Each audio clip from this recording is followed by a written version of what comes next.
be totally and brutally honest here. Sean Corbin makes Valery Brudov look like Ivan Drago. It's as simple as that. He's beat what's in front of him tonight. He faces me. He's going to visit mental demons again. And let's get something straight. Come to me, mate. You come to me. Next time, ain't no judge is going to be needed. I'm going to do worse than Kovalev.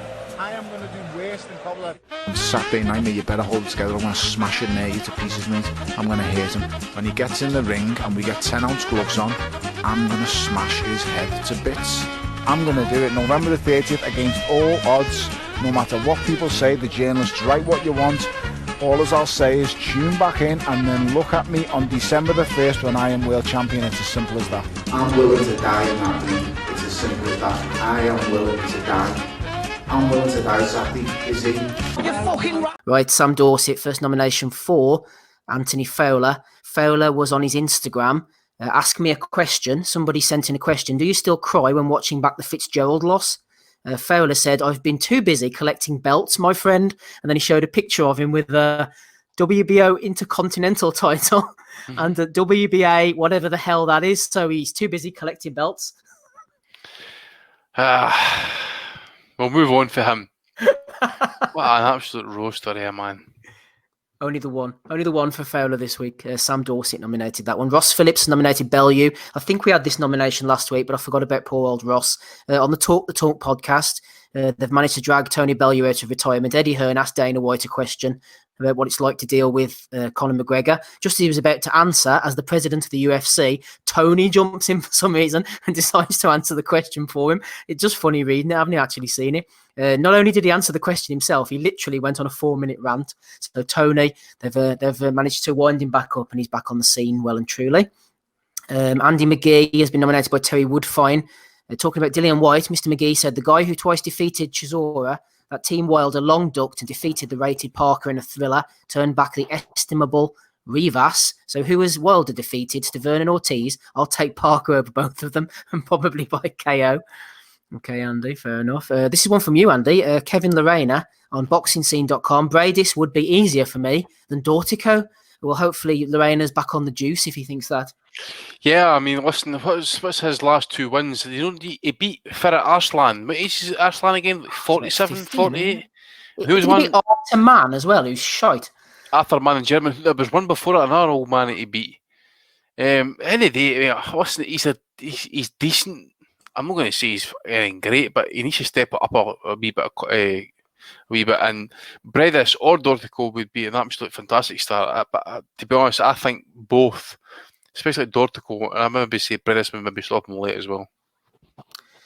Okay, Smiggers Titties _IFL has nominated Ryan O'Hara over at O'Hara Sports. Let's talk, says Ryan. Well, not for long because he deleted this soon after. I don't know why. Is Alexander Gvozdyk a Hall of Famer?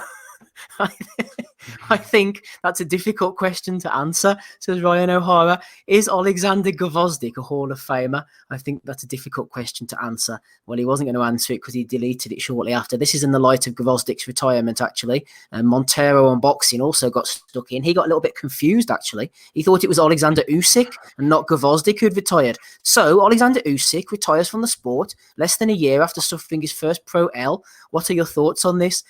Was 33 years old, only 18 bouts, but was the WBC and lineal 175-pound champion. Also took bronze in the London Games. Well, he's given us there, Andy, a bit of a rundown of Gvozdyk's career, obviously. I know he won bronze at the London Games, but looking at him as a pro, 18 fights, 33 years old. He did win the WBC title. The lineal championship kind of came with it. There's no way in hell this guy can be in the Hall of Fame as far as I'm concerned. No, without doubt, mate. He's not going to be in the Hall of Fame, but I just think, as I was saying to guys start the show and stuff, 18 fights. The amateur career, I know he was in WSB as well. I hazard to guess what, as him as a Ukrainian fighter, how many amateur fights he's got. I would say well into a ton anyway, well over 100 fights. I just think with his businesses outside boxing, and considering how that fight went against Paterbe, I mean, I think he got dropped, was it 3 or 4 times? He's in hospital for the entire weekend with concussion.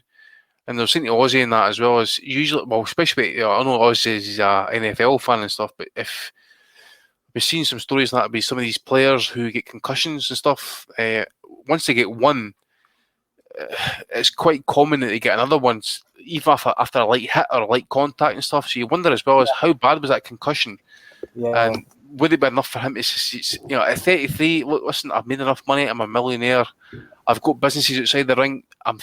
Do I really need this hassle, making weight, taking more punishment, and put in hospital for an entire weekend just to kind of like go over his brain scans and stuff like that? I think it would, especially the kind of more sane amongst us, would maybe kind of wake up and just think, right, yeah, enough's enough. If you've got kids and a wife and that, you might say, yeah, enough's enough. Moving on, Lewis, former guest of the pod, been on a couple of times, good guy over at Big Right Hook, responded to the Squared Circle, who tweeted out, your top 5 underappreciated current boxers are, Lewis said, Callum Smith, Ryan Burnett, Dillian White, John O'Carroll, and Jaime Munguia. David Almond has nominated him for that. This is an interesting one. Go ahead, Oz. What a stupid list. I'm absurd, but what an awful list that is. Underappreciated. Absolutely. AKA Skins is back on the loose, Andy. Leaving comments in IFL. Imagine if it was like football where the crowd was split into AJ and Fury fan sections. Atmosphere would be unbelievable. I must confess, I haven't watched a Tyan Booth video in months and months on end. So is Skins still a thing? Yeah, what was that tweet again? It was Martin at New Age Boxing put the casuals up with Eddie, and then apparently it mustn't be the real Skins. I don't know whether it is or not, but he's putting in this message below Eddie's video on IFL. I remember Rob mentioning him actually, aka Skins. It was a running joke for about a month on the podcast and that. But as soon as I seen the aka Skins, it's just for some reason it twigged something in my brain. That's why I put it up in that. So I'm not too bothered if it gets any other nominations, because I think Ryan Garcia should be getting a vote this week. I've got fucking 2 votes for that wee bitch this week. Coming soon. D-Dog 2014 has nominated the Italian newspaper that put up a picture, apparently a fight between Fury versus Joshua coming in 2021. They actually put up Michael Hunter instead, superimposed him next to Fury. Hunter said, AJ looking sharp in this Italian newspaper. Fury himself has been nominated here by Zico. This Fanny comparing himself to Ali after the last few pronouncements. He's got a picture of Fury standing over Wilder and Ali standing over Liston in the famous photo. This pic is in honour of the greatest Muhammad Ali, taken over 50 years apart. Greatness is comes from within. Hashtag iconic. Hashtag greatest. Hashtag thanks Dan. Oh no, we didn't put that on the end this time. Tyson Fury anyway, putting that one in. Lewis Kelly has nominated Carl Froch for his podcast. I can't remember that one, Lewis. Sorry, I did watch it at the time. Sean Stevo has nominated Charlie Zelenoff. Frankie Gavin apparently was crying that he hadn't been given a WBA belt that he won years ago. I've decided to donate one of my UBF boxing belts, says Charlie, to Frankie. I've got hundreds, limited fighters, only a few. Keep strong, buddy. It's en route at Frankie Gavin. Oh, it was harsh on Gavin. He had 2 belts pinched, didn't he? Oh, is that right? Sorry, I thought he hadn't received one. I know Derry Matthews hadn't received one. He'd had a couple of belts stolen. I'm sure one was the Commonwealth, and may well have been some like trinket WBA belt. But yeah, the Commonwealth is obviously a respectable title. I think he'd had it stolen. Well, he's getting a UBF belt en route from Charlie Zelenoff. Anyway, this could well be my winner this week, boys. I'm sure you've seen it knocking about the interwebs. Danny Robson at DClop6 has nominated the Ultimate Boxer. This is what's on everybody's minds, of course. They tweeted out a little infographic.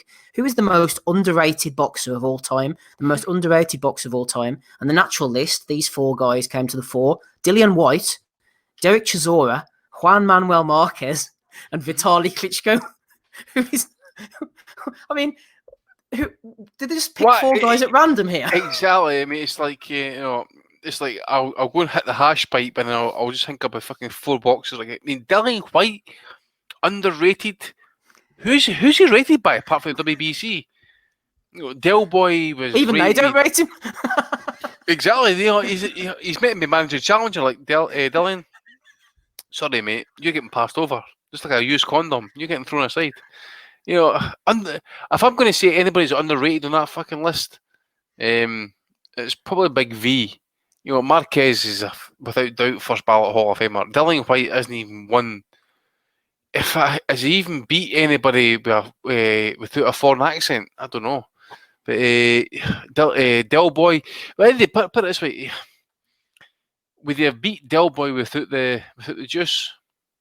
Good question. Twice. Big V, took time off, had to rebuild. He was called a quitter, and then redeemed himself against Big Lewis. Who's underrated though? He made loads of money. He had a brilliant reign. He came back. I mean, how's he underrated? What was that, Oz? None of them are underrated. I don't know. Ultimate Boxer, anyway. I think they deleted it. Deleting's cheating. Exactly. I was going to say, I just tried to look for it then, actually. Look at the moobs. Oh. Look at the moobs on Dillian White in that picture. By it. It's a good one. I mean, that's a B cup at least, isn't it? It makes me think it's a troll post, when I say that. It must be a troll post. You see it? You see it? The wife says probably it's a B cup. Andy's a secret fan of Dillian White anyway. Look, should take on board what he says about Dillian White. I've seen messages where he's praising Dillian White. So. Well, Dillian White's been on the podcast. We gave him, props. We asked him about the drug testing and stuff like that as well. The first time, of course, not the second time, because he'd been non-communicado was at that point. But questions were put to him, and the listeners would, long-term ones anyway, would remember it. Yeah, good guy. Good guy, Dillian. I interviewed him once. He was on one of the Frampton undercards, bizarrely. Him and Denton Vassell. I think it was maybe Frampton Avalos. No, it I must admit, it was quite funny though to see him accusing Joshua of taking drugs, and White Pop was positive, and Joshua still roams free. I liked him when he first came on the scene because he was just straight talking, and called people out, and he was calling. He called Joshua like he called him by his name, his Fermi name and stuff. Yeah, and then he's boring now. It's this sob story that he never gets opportunities in. He's a walking, talking contradiction, isn't he? But early on, he was quite good, like calling Joshua a fake and things like that, and he's ultimately proved right. He actually got called out by Porky this week. I was watching one of Porky's videos, and he did well. And Porky sent me this message. Actually, let me just even bring it up for you. Bean! Would have been, could have been, should have been, never been. Baked bean, creepy bean, beanie, Rumpelstiltskin. We're on to you. I came in from Russ this week. Fucking hell, man. I get about eight messages off of my day. I'm like, dude, just calm the fuck down. He wasn't happy about Dillian White though, so he sent that in. He sent me this as well. Hang on, let's see if I can get this other one. There's talkers and the smoky bacon walkers. Smoky bacon walkers actually. They're good. I've not heard that before. Keeping it real. Anyway, interrupting Bellew of the week here. Moving on, Franny 550 has nominated Billy Joe Saunders for talking about the main man himself, getting fights made. Hashtag thanks Dan. Sam Dorset has got nominated. He's put in a few nominations. He's also got nominated by Kilo Jake. Mikey Garcia versus Spence was basically Duran versus Leonard. Duran versus Hagler was basically Mikey Garcia versus Golovkin. And Duran was competitive with both. That's how good he was. Nomination there. What else have we got? Joe Kennedy. Cougs using his platform to legitimise Daniel Kinahan. Oh, no. Yeah. Hey, by the way, can you give a shout out to Kieran Cunningham? And Ewan, is it Ewan? What's his name? Ewan McKenna. Alan Dawson McKenna, as well. Alan Dawson. These last 2-3 weeks, man, they've hung their balls out there. By the way, so it would be good to see some of the more kind of mainstream guys do the same. Well said. But what can you do when Bob Arnold comes out and kind of supports the situation? Though, what the fuck do you do then? That's boxing. It's the same sport. Joe Kennedy nominates Charles Martin to Anthony Joshua. Drop the IBF belt. Let me fight Pulev for the vacant title, says Charles, getting himself back into line for a shot at the title. Here's one, Andy. I'm sure you saw this one. Sam sent it to me from Against the Ropes, friend of the pod, Sam. I'd seen it during the week. Ginny Fuchs, sex-caused violation, exonerates US Olympic boxer Virginia Fuchs from doping ban. United States Olympian boxer Virginia Fuchs has been exonerated from a doping ban, and she will not face any punishment for failing a test after USADA determined the violation had been caused by, what was she trying to say? It's cut off here. Fellatio. Has she been taking down some illicit substances or something? Listen, mate, I showed it to my wife there, right, and she's like, I showed it to her. I says, look at this, and she's looking at it. And she says, right, okay, and she's looking at me. She says, what are you thinking? I went, I'm thinking about the fucking first male person who's going to come out with the excuse that I swallowed some fucking male's cum that was loaded to the fucking gills with like tricypipate, steroids, testosterone, gorilla cum, the whole fucking shooting match. And I'm saying to her, I says, look, but how much has she swallowed to fucking test positive? Because, you know, usually, I mean, I'm not a porn star, but like when I come, it's like a wee bit off the end. You know, it's not like a fucking mountain load. So what's she swallowing, man? It's just, it makes no sense. And look, the badness of me, I think, is about, as I say, I just can't get it out of my head. Fair play to her come out with this excuse, but her boyfriend loaded to the gills with fucking steroids, and she's fucking post. I'm just thinking about some male is going to, apart from Orlando Cruz. Who else is going to come out with this fucking shit? That Yusuf. Yusuf Mack, basically, Well, Kevin Lorena, didn't Kevin Lorena pop for something that was caused in pregnancy? Yeah, it was. I think he got caught for some. Was it the morning after pill or something like that? He was, or it was like he was taking some sort of female steroid that was this some hormone that's created. Yeah, that was it. Because he took steroids, it was suppress his system, so he had to take some female estrogen or something. He'll have the last laugh, Andy, whenever he gives birth in 9 months' time. Will it be exonerated? What a fucking mess, man! But the thing is, you know, fair play to her, she got exonerated off that, and they've not got to go back and maybe even quantitative. You know, they say, well, how much do you need to swallow? You know. But at least we know what end of the SOS she was at the end of. You know, she wasn't at the start; she was at the end of it. You know, so. It's fucking fantastic. You know? there's got to be people far more clever than me, more IQ than me. Like, there's got to be thinking like that. It's just really, fucking seriously, this is the best you can come up with, and they're like, yeah, sure. I'm like, let's just fucking pass it by. I'm like, fuck it. I have never. And listen, I'm not considering I'm not an expert, obviously, but I read about drugs, Lance Armstrong, Tyler Hamilton, all that sort of stuff, the cycling stuff, and the EPO and all that. I have never in my fucking chuff heard about someone testing positive because they swallowed fucking a man's fucking semen. Ever. It's fucking unbelievable. Now, I've heard about Mike Tyson, for example. He snorted some cocaine, and he got that greedy that he licked it up on his tongue. Kissed his missus. She got drug tested because she was out in some sort of kind of bail. I forget what it was. She got drug tested like an hour later, and she fucking tested positive for cocaine. And they got it fixed out. Said, "Listen, come back 6 hours later. Here's what happened." And she tested negative. So I'm like, fucking Jesus Christ! Only Tyson could fucking do that shit. But yeah, this is the first time I've ever heard of someone either drinking, ingesting, or snorting cum and failing a drugs test. But it's just the wife's fucking behind me talking and laughing about it. She's like, what the fuck? Well, the bar's been raised. She must now, know Andy. that her boyfriend's going through fucking some sort of fucking steroid abuse. It's got to be in the house. There's got to be syringes. There's got to be tablets. There's got to be some sort of liquid. His balls got to be shrinking. He can't be sexually active as much. He's not got the libido anymore because he's taking these fucking. He's like a fucking gorilla. What the fuck?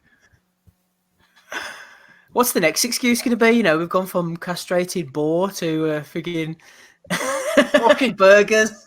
Can you imagine? I got shagged off a fucking a silverback gorilla who's like a massive specimen. They come back look like a fucking like. Just come on.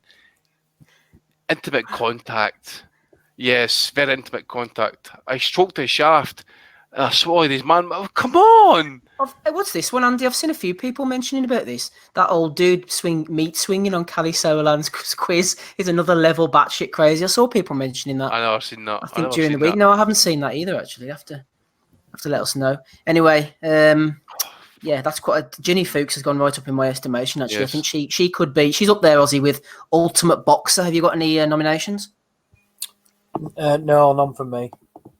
Our nominations for you, Andy. I know Ryan Garcia's getting it. Yes. Ryan Garcia, yeah, absolutely. No, I'm going to go with Chris Mannix first. He was on I don't know if he was on some sort of sports show and that, but he basically said that I'm not sure how Marvin Hagler would do against guys like Demetrius Andrade. Is he still pushing that Andrade? Oh, so that basically confirms how much of a fucking idiot that guy is, by the way. Jesus Christ. I've got 2 votes for Ryan Garcia. This little bitch, bathing in tears. He's basically he's furious at the zone. It's fucked. It's fucked up how I'm being treated here, right? So he's basically moaning like fuck that he's only getting offered $200,000 against Francisco Fonseca. Like, it's basically a tune-up fight. Fucking Hagler didn't even get that shit for his fucking first world title fight, man.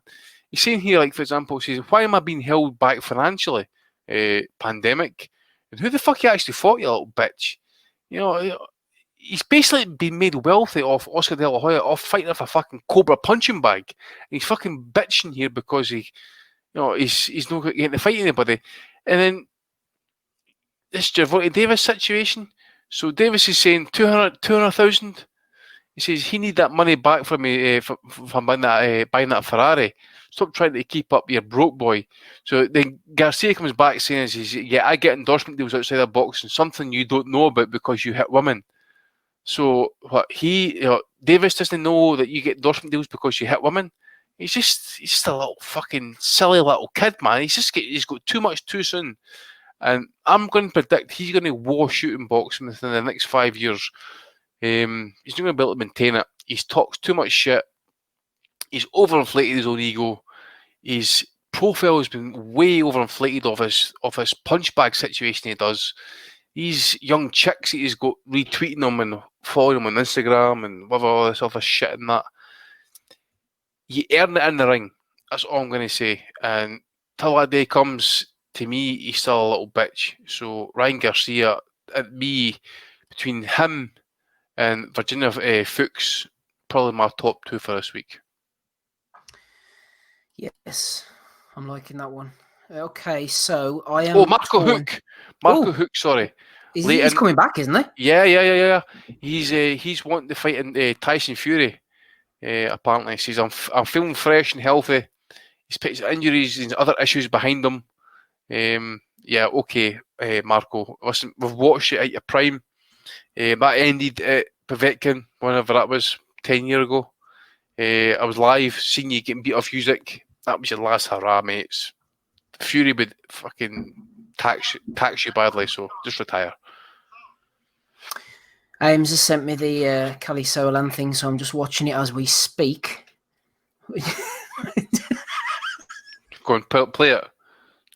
Let me have a look.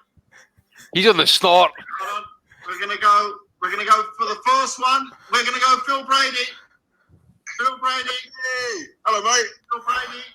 Hey. I think I've gone past it. I think it was at 2 minutes in. I've watched it. It's on IFL, Andy. Okay, It's on IFL, Andy. I'll put it in the little chat so we can watch it. Is he buzzing off his tits? He's No. Is he on the proving? Is he on the proving? No, you mate. You can. Now, just watch it, and then we'll get your live reaction to the video. No, see when I was in Germany, I was talking to my mate Lewis, and his pal, I forget his pal's name is, but he listens to the podcast. He's German, right? And Germans haven't got a sense of humour. Just end that discussion right now, but because you know why? I walk along the road with him, and he says to me, he says, you need to stop talking about Cali Solon being a cocaine addict on the podcast. I'm like, why is that? He says, because he doesn't do that much to cocaine. Well, he says, how the fuck do you know? He says, because he wouldn't be able to function. He says, do you really believe he does that much fucking cocaine that he runs an empire, he runs a tournament? I'm like, dude, I'm having a fucking joke. You just like calm the fuck down, you know? I think people are just like too serious to what we kind of say sometimes, you know? Yeah, we're always upsetting somebody. Okay, Ozzy, I am torn between Ultimate Boxer and Virginia Fuchs. I'm going to go for Miss Fuchs, I think. I like that one. That's good content. Yeah. Ultimate Boxer was a close second, and I think in another week they probably would have won. Solid content, mate. That's just liquid content. That's what that is. Hey, but this is boxing.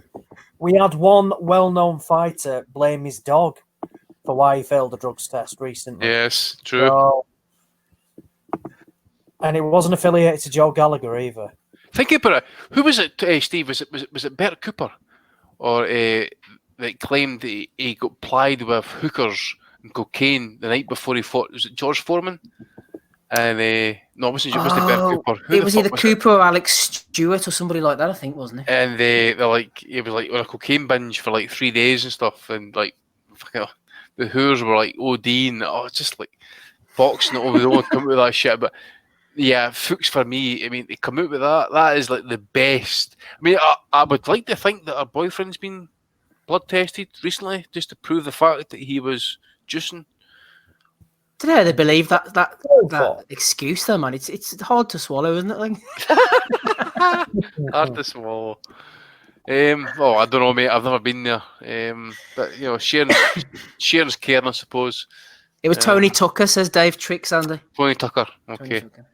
Tony Tucker. Thanks very much. Right, congratulations to Miss Fuchs. You went for her as well, didn't you, Andrew? Yes, I did. Excellent, well done. Big Bellew of the Week award for you. If she wants to come on the pod, then she's more than welcome.